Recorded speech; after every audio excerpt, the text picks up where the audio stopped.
Hello, hello. Welcome to Thank God It's the Story Saturday weekly video series where I share stories with you that you can use to make your messages connect. Today's story is from Invisible Women, by far my favorite read from last year.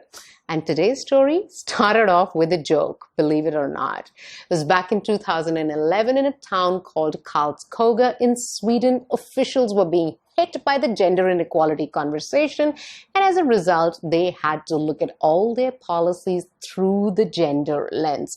And because one after the other, their policies were going through this harsh glare, one official, I would call him an unfortunate official, made this comment. Well, at least snow clearing is not something these gender people can poke their noses into, because how can snow clearing be gender unequal? That exact comment got the gender people asking themselves a question: is snow clearing sexist? And here's what they found. The normal way to clear snow was to first clear these high traffic arteries, areas where the cars would drive, then the pedestrian pathway, then the bicycle path. We'll get to see that that particular process is favorable to men, not to women.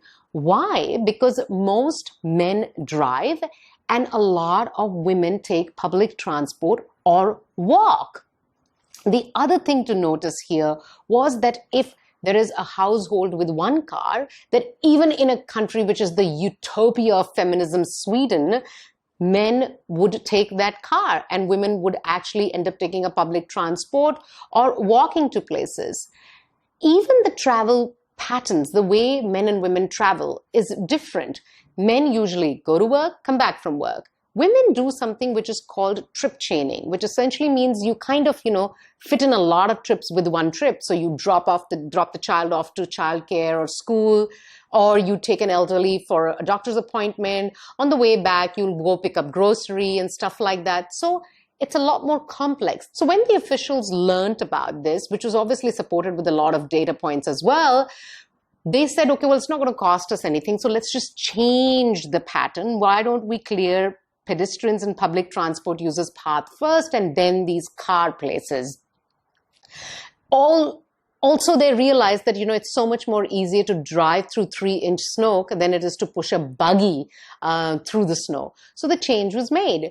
And what they did not realize at that time was that this was not just about gender inequality. They will also end up saving a lot of money, because with the data, they ended up finding out that a lot of the injuries that were reported to the hospitals around the time when it snows is from pedestrians, not motorcyclists and stuff like that. And a lot of these were women. So when they started clearing snow as a priority on pedestrian pathways and public transport pathways, then the number of injuries also reduced. And as a result, they saved a lot of money. Now, what is the point of this story? Now, most obvious point of this story is really that gender inequality exists in more places than we can imagine. But that is also the most, the clear place to go to. I think for me, the point of the story is in that comment that the official made, that is one place you will never find gender inequality.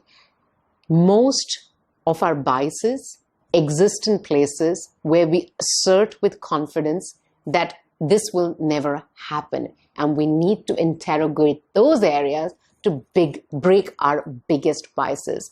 As they say, the biggest bias is, I'm not biased. So the next time you hear a confident statement, this would never happen in our company, this would never happen in this organization, and this would never happen here, try and interrogate just that place to break the bias that exists. Stay storied. I'll see you here next Saturday with another story.